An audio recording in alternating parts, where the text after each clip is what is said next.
Good morning students, Mahavir study world में आपका स्वागत है।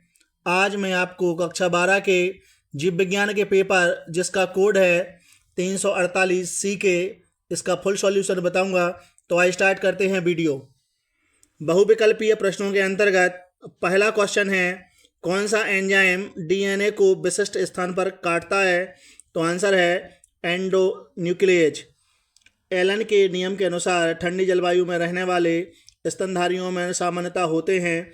तो आंसर होगा छोटे अंग और शरीर के उपांग। अगला प्रश्न है, मेंडल के द्विसंकर संकरण का फिनोटाइप अनुपात है? तो आंसर होगा पहला वाला 9:3:3:1। टेस्टोस्टेरोन हार्मोन का स्रावण होता है? तो आंसर हो जाएगा लीडिंग कोशिका द्वारा। अगला है निश्चित उत्तरीय प्रश्न, ZIFT और MTP का पूरा नाम लिखिए। तो पहले का होगा जाइगोट इंट्रा फैलोपियन ट्रांसफ़र और MTP का होगा चिकित्सीय गर्भ समापन, मेडिकल टर्मिनेशन ऑफ प्रेगनेंसी। अगला है सह प्रभाविता को परिभाषित कीजिए। तो अगला इसका आंसर हो जाएगा, यदि किसी जीन के दो युग्म विकल्पी F1 पीढ़ी में समान रूप से साथ साथ प्रदर्शित होते हैं तो इन्हें सह प्रभावी युग्म विकल्पी और इनकी आनुवंशिकता को सह प्रभाविता कहते हैं। अगला है अनुन्मील्य परागणी पुष्पों में परागण के प्रकारों को स्पष्ट कीजिए। तो इसका उत्तर होगा, वे द्विलिंगी पुष्प जो सदैव बंद रहते हैं और कभी नहीं खिलते हैं अनुन्मील्य पुष्प कहलाते हैं। स्वपरागण की यह युक्ति निमिलता या अनुन्मील्यता कहलाती है, जैसे खट्टी बूटी, कनकौआ आदि। इस प्रकार से इस क्वेश्चन का आंसर हो जाएगा। घ नंबर वाले प्रश्न में मानवों में ट्राइसोमिक त्रिसूत्रता और मोनोसोमिक एकल सूत्रता स्थितियों में गुणसूत्रों की संख्या लिखिए। तो ट्राइसोमिक में एक गुणसूत्र अधिक होता है, यानी एक गुणसूत्र की वृद्धि होती है, तो इसमें होंगे 47 गुणसूत्र। और एकल सूत्रता इसमें एक गुणसूत्र की कमी होती है, तो इसमें 45 गुणसूत्र होते हैं। जैव विविधता क्षति के कोई दो कारण बताना है। तो पहला है अतिदोहन और दूसरा है आवासीय क्षति एवं विखंडन। इस प्रकार से अगला प्रश्न है अति लघुत्तरीय प्रश्नों के अंतर्गत क्वेश्चन नंबर 3 का है, स्वास्थ्य शब्द को परिभाषित कीजिए और अच्छे स्वास्थ्य को बनाए रखने के लिए कोई दो महत्वपूर्ण कारक लिखिए। तो इसका आंसर हो जाएगा, स्वस्थ शरीर की उस अवस्था को कहा जाता है, स्वास्थ्य उस शरीर की अवस्था को कहा जाता है जिसमें मानव शरीर शारीरिक, मानसिक एवं सामाजिक रूप से स्वस्थ होता है। अच्छे स्वास्थ्य को बनाए रखने के लिए कोई महत्वपूर्ण कारक, तो स्वच्छता, दूसरा हो जाएगा उचित पोषण। गॉस के स्पर्धी अपवर्तन सिद्धांत या नियम को संक्षेप में बताइए। तो इसका आंसर होगा, गॉसे का स्पर्धी अपवर्तन सिद्धांत यह नियम बताता है कि एक ही तरह के संसाधनों के लिए स्पर्धा करने वाली दो निकटतम से संबंधित जातियां अनंत काल तक साथ साथ नहीं रह सकती और स्पर्धी रूप से घटिया जाति अंततः विलुप्त कर दी जाती है। इस प्रकार से इस प्रश्न का उत्तर हम लिख सकते हैं। गा वाला प्रश्न है, युग्म विकल्पी एलील को परिभाषित कीजिए। उदाहरणों के साथ बहुविकल्पीयता पर भी टिप्पणी लिखिए। तो इसका आंसर हो जाएगा, युग्म विकल्पी एक लक्षण के तुलनात्मक रूपों के जीन्स एलील कहलाते हैं, अर्थात एक ही जीन के दो या दो से अधिक विकल्प, जैसे पुष्प का रंग लाल एवं सफ़ेद, तने की लंबाई लंबा और बौना। इस प्रकार से इस प्रश्न का उत्तर हो जाएगा बहुविकल्पीयता, यदि किसी लक्षण का निर्धारण करने वाले 3 या 3 से अधिक कोई जीन्स में कोई भी जीन समजात गुणसूत्रों के समान स्थान पर उपस्थित होता है तो इन्हें बहुगुण विकल्पी कहते हैं। उदाहरण, मनुष्य में रुधिर वर्गों की वंशागति। इस प्रकार से हम बहुविकल्पीयता को लिख सकते हैं।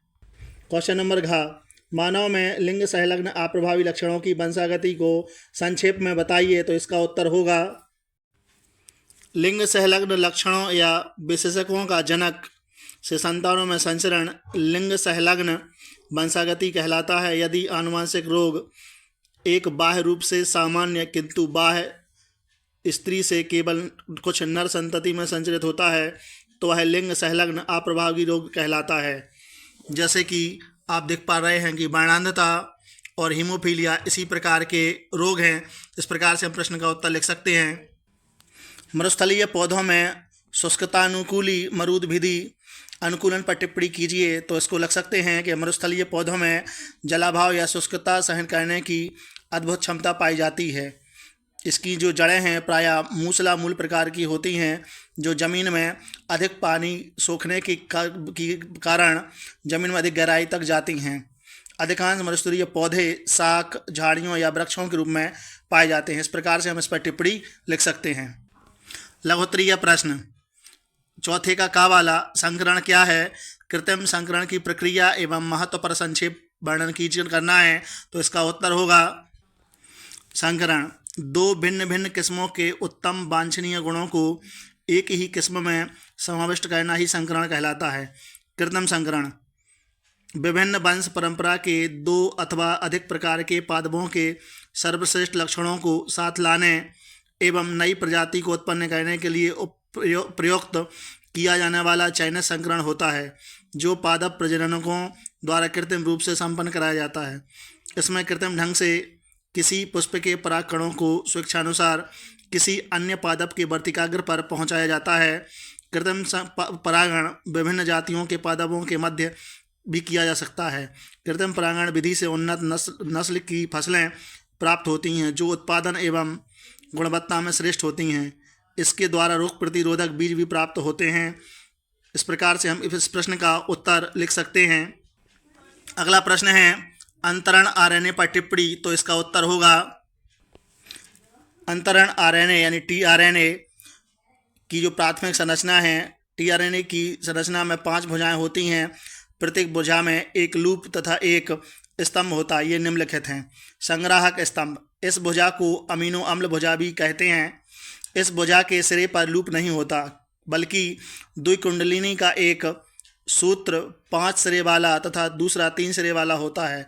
इस प्रकार से हम इस संग्राहक स्तंभ को लिख सकते हैं। डी भुजा, इस भुजा में 7 क्षार युग्म तथा 7 से 11 नाइट्रोजन क्षार पाए जाते हैं। यह एक एंजाइम स्थल है। एंडी कोडान भुजा, इस भुजा में 5 क्षार युग्म तथा 7 अगुमित नाइट्रोजन क्षार पाए जाते हैं। यह भुजा एमआरएनए पर स्थित कूटों से जुड़ती है, जिसमें अमीनो अम्ल भुजा के से संकेत सूचना प्राप्त करते हैं। परिवर्ती भुजा, यह भुजा परिवर्तित होती रहती है तथा इसमें स्तंभ उपस्थित या अनुपस्थित हो सकता है। टी साई सी भुजा, इस भुजा में 5 क्षार युग्म होते हैं तथा 7 अयुग्मित क्षार पाए जाते हैं। यह भुजा टीआरएनए अणु को राइबोसोम से जोड़ती है और टीआरएनए का मुख्य कार्य यानी स्थानांतरण आरएनए का कार्य अमीनो अम्लों को संदेशवाहक आरएनए पर स्थित कूटों की सीध में लाना होता है। इस प्रकार से हम टीआरएनए या स्थानांतरण आरएनए या अंतरण आरएनए को के बारे में टिप्पणी लिख सकते हैं। प्रश्न नंबर का निम्नलिखित पर संक्षिप्त टिप्पणी लिखिए। फाइलेरिया या फाइलेसियस, इसे आम भाषा में हाथी पांव रोग कहते हैं। यह बीमारी मच्छर के काटने से फैलती है। विश्व स्वास्थ्य संगठन के अनुसार दीर्घकालिक दिव्यांगता की एक बड़ी वजह फाइलेरिया है, जो शरीर को धीरे धीरे खराब करती है। बहुभ्रूणता, एक ही बीज में एक से अधिक भ्रूणों को विकसित होने की प्रक्रिया को बहुभ्रूणता कहते हैं। घाव वाला प्रश्न है प्रतिरक्षण के सिद्धांत का संक्षेप में वर्णन कीजिए। निष्क्रिय प्रतिरक्षण पर टिप्पणी भी कीजिए। इस प्रकार से हमें इस प्रश्न को लिखना है।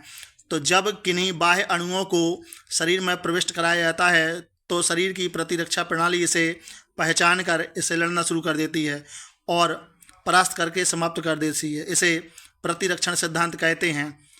आगे है निष्क्रिय प्रतिरक्षण। तो इसके बारे में होगा निष्क्रिय प्रतिरक्षा। इसमें प्रतिरक्षी सीधे ही शरीर में डाले जाते हैं। ये प्रतिरक्षा किसी और प्राणी के शरीर में प्रतिजन प्रविष्ट करके बनाए जाते हैं। इससे शरीर में प्रतिरक्षा जल्दी प्राप्त हो जाती है। यह प्रतिरक्षा कुछ समय काम करती है, लंबे समय तक नहीं। कुछ समय बाद यह नष्ट हो जाती है। उदाहरण के लिए टेटनस, सर्पदंश आदि इसी प्रकार की प्रतिरक्षा है। इस प्रकार से इस प्रश्न का उत्तर हो जाएगा। प्रश्न नंबर 5 का दो उपयुक्त उदाहरणों की सहायता से पौधों में कायिक प्रवर्धन की व्याख्या कीजिए। तो इसका आंसर होगा कायिक जनन पुष्पी पादपों में निम्न प्रकार से होता है। जड़ों द्वारा। शकरकंद, शतावर, बेल, परवल आदि इत्यादि पौधों की जड़ें भोजन संचय करती हैं तथा इन पर कलिकाएं पाई जाती हैं। इन्हीं कलिकाओं से नए पौधे का निर्माण होता रहता है और सामान्यतः जड़ों पर कलिकाएं नहीं पाई जाती हैं। दूसरा है तनों द्वारा। पौधों के विभिन्न प्रकार के तने कायिक प्रवर्धन में महत्वपूर्ण भाग लेते हैं। इन तनों में भोजन संचित होता है तथा पर्वसंधियों पर जो कलिकाएं होती हैं उनसे नए पौधे का बनते हैं। और कायिक जनन में भाग लेने वाले तने निम्न प्रकार से हो सकते हैं, जैसे भूमिगत तना। भूमिगत तने के अंतर्गत आलू, घुइयाँ, बंडा, जिमीकंद, अदरक आदि भोजन संक्रम मतलब जो हैं इनसे नए पौधों का निर्माण होता है।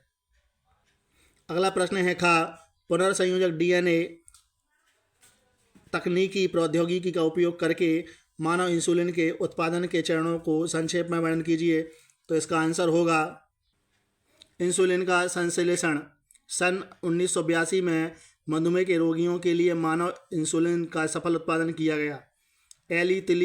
एली लिली नामक एक अमेरिकन औषधि निर्माण कंपनी ने 5 जुलाई 1983 को 2 डीएनए अनुक्रमों को तैयार किया जो मानव इंसुलिन की श्रृंखला ए एवं बी के समान थे। इन्होंने आनुवांशिक अभियांत्रिकी का पुनर्योगन डीएनए तकनीक द्वारा उपयोग करके इन जीन्स को ई कोलाई जीवाणु में स्थानांतरित करके इंसुलिन श्रृंखलाएं प्राप्त की। इंसुलिन की ए और बी श्रृंखलाओं को पृथक रूप से प्राप्त करके इन्हें डाइसल्फाइड बंधों द्वारा जोड़ दिया गया। इससे उत्पादित इंसुलिन को मानव इंसुलिन कहा गया। इस प्रकार से हम इस प्रश्न को लिख सकते हैं और भी विस्तार से, जैसे कि आप देख पा रहे हैं। प्रश्न नंबर का प्रतिबंधन एंडोन्यूक्लियेज क्या है? कोई 2 उदाहरण दीजिए। तो इसका उत्तर होगा प्रतिबंधन एंडोन्यूक्लियेज। ये आनुवांशिक अभियांत्रिकी के सबसे महत्वपूर्ण एंजाइम हैं। इनको आणविक कैंची अथवा चाकू कहा जाता है। इनकी खोज का श्रेय आर्बर को जाता है। इस एंजाइम का सर्वप्रथम पृथक्करण नेथन्स एवं स्मिथ नामक वैज्ञानिकों ने किया था। इस प्रकार से हम इसको लिख सकते हैं। अगर उदाहरण की बात करें तो इको RI, इको RV और हिंद थर्ड, इस प्रकार से इसके ये उदाहरण हैं। प्रतिरक्षा को परिभाषित कीजिए। उपर्युक्त उदाहरण देते हुए जन्मजात एवं उपार्जित लक्षणों प्रतिरक्षा के बीच विभेद कीजिए। तो शरीर में विभिन्न प्रकार के रोगजनकों और उसके विषैले पदार्थों के दुष्प्रभाव का प्रतिरोध करके समस्थैतिकता बनाए रखने की क्षमता को प्रतिरक्षा कहते हैं। आगे है जन्मजात और उपार्जित प्रतिरक्षा। जन्मजात यह जन्म के समय से ही पाई जाती है। उपार्जित यह रोगाणु या प्रतिजन के प्रभाव से उत्पन्न होती है। यह एक विशिष्ट सुरक्षा प्रक्रिया है, स्वतः प्राप्त होती है। उपार्जित प्रतिरक्षा है यह रोगाणु या प्रतिजन के प्रति होने वाली प्रतिक्रिया से बनाए गए प्रतिरक्षियों से प्राप्त होती है। अगला है जन्मजात के अंतर्गत यह रोगाणुओं को शरीर में प्रवेश करने से रोकने के लिए विभिन्न प्रकार से अवरोध उत्पन्न करती है। जैसे त्वचा रोगाणुओं को शरीर में प्रवेश करने से रोकती है। मुख की लार एवं आँखों के आंसू रोगाणुओं की वृद्धि को रोकते हैं तथा श्वेत रुद्राणुओं का भक्षण करते हैं। उपार्जित प्रतिरक्षा के अंतर्गत प्रथम बार किसी रोग के रोगाणुओं से सामना होने पर अनुक्रिया होती है। इसके फलस्वरूप प्रतिरक्षा का निर्माण होता है। इस रोगाणु के पुनः आक्रमण होने पर स्मृति आधारित प्रतिक्रिया बहुत तीव्रता से होती है। उपार्जित प्रतिरक्षा टीकाकरण द्वारा प्राप्त की जा सकती है, जैसे टिटनेस, चेचक आदि के टीके। इस प्रकार से हम इस प्रश्न का उत्तर दे सकते हैं। प्रश्न नंबर 6, बाह्य मल को परिभाषित कीजिए और बाह्य मल के जीव विज्ञानी उपचार के बारे में संक्षेप में बताना है। तो शहरों, महानगरों एवं कस्बों में घरों एवं अन्य स्थानों से निकला मलमूत्र युक्त अपशिष्ट जल जिसमें अपमार्जक, मिट्टी के कण आदि होते हैं, बाह्य मल कहलाता है। इसको कई प्रकार से रासायनिक अभिक्रियाओं के द्वारा बाह्य मल को शुद्ध कर पानी के रूप में परिवर्तित कर दिया जाता है, अर्थात पानी के रूप में परिवर्तित करके उसको नालों में बहा दिया जाता है। इस प्रकार से बाह्य मल का जीव विज्ञानी उपचार होता है। खा वाला है कि निम्नलिखित पर टिप्पणी लिखिए। जैव विविधता तप्त स्थल। तो इसका आंसर होगा जैव विविधता तप्त स्थल। तप्त स्थल पृथ्वी पर पादप एवं जंतुओं की दुर्लभ प्रजातियों की घनी आबादी उच्च जैव विविधता के क्षेत्रक होते हैं जो मानवीय गतिविधियों द्वारा नष्ट होने के खतरे का सामना करते हैं। जैव संवेदी क्षेत्र भी कहलाते हैं। भारत में पूर्वी हिमालय तथा पश्चिमी घाट प्रमुख जैव संवेदी क्षेत्र हैं। संसार में 36 हॉटस्पॉट है। इस प्रकार से हम इस प्रश्न का उत्तर दे सकते हैं। अगला प्रश्न है बायोपायरेसी, तो इसका उत्तर होगा विभिन्न बहुराष्ट्रीय कंपनियां या अन्य संगठन जब किसी देश के जैविक संसाधनों का समुचित प्रतिकर भुगतान किए बिना अनाधिकृत रूप से उन संसाधनों का प्रयोग करते हैं सो उसे बायोपायरेसी कहते हैं। इस प्रकार से हम इस प्रश्न का उत्तर दे सकते हैं। अगला है ग नंबर, द्विनिषेचन क्या है, व्याख्या कीजिए। तो इसका आंसर होगा द्विनिषेचन से तात्पर्य उस निषेचन क्रिया से है जब निषेचन की क्रिया में नर युग्मक का अंडकोश से मिलन होकर द्विगुणित युग्मनज बनता है तथा द्विगुणित केंद्रक का नर युग्मक से संलयन होता है। यह क्रिया द्विनिषेचन कहलाती है। इसको हम विस्तार पूर्वक और तरीके से भी लिख सकते हैं। क्लोनिंग संवाहक क्या है, क्लोनिंग संवाहकों की विशेषताओं पर संक्षिप्त व्याख्या कीजिए। तो क्लोनिंग संवाहक कटे हुए डीएनए को जिस माध्यम से पोषी कोशिका में स्थानांतरित किया जाता है उसे क्लोनिंग संवाहक कहते हैं। विशेषता, यह एक अनुक्रम है जहां से प्रतिकरण की शुरुआत होती है। दूसरा है क्लोनिंग संवाहक को ORI के साथ बरन योग्य चिह्नक भी आवश्यकता होती है जो रूपांतरणों की पहचान कर सके और उन्हें समाप्त करने में सिद्ध हो सके। इस प्रकार से हम इसको लिख सकते हैं। दीर्घोत्तरीय प्रश्नों में प्रश्न नंबर 7, शुक्र जनन की प्रक्रिया में का संक्षेप में वर्णन कीजिए। शुक्र जनन में FSH एवं LH की भूमिका पर संक्षिप्त टिप्पणी लिखना है। अथवा में परागण को परिभाषित करना है और पुष्पी पादपों में विभिन्न प्रकार के परागण को संक्षेप में बताना है। क्वेश्चन नंबर 8 के अंतर्गत समष्टि को परिभाषित करना है और समष्टि के विभिन्न गुणों एवं विवेचना करना है। अथवा में जैव विविधता के संरक्षण हेतु अपनाई गई विभिन्न रणनीतियों का विस्तार से वर्णन करना है। क्वेश्चन नंबर 9 जो अंतिम प्रश्न है, अनुलेखन क्या है। प्राकेंद्रिकी में अनुलेखन की क्रिया विधि प्रक्रम का संक्षेप में वर्णन करना है। अथवा में मानव आनुवांशिकी में वंशावली विश्लेषण की भूमिका पर व्याख्या करनी है और वंशावली विश्लेषण में प्रयुक्त प्रतीकों पर टिप्पणी लिखना है। इस प्रकार से ये प्रश्न पत्र कंप्लीट होता है। यदि ये वीडियो आपको अच्छा लगे तो वीडियो को लाइक करें, चैनल को सब्सक्राइब करें और बेल आइकन दबाएं जिससे आने वाली वीडियो की नोटिफिकेशन आपको सबसे पहले प्राप्त हो सके। जय हिंद।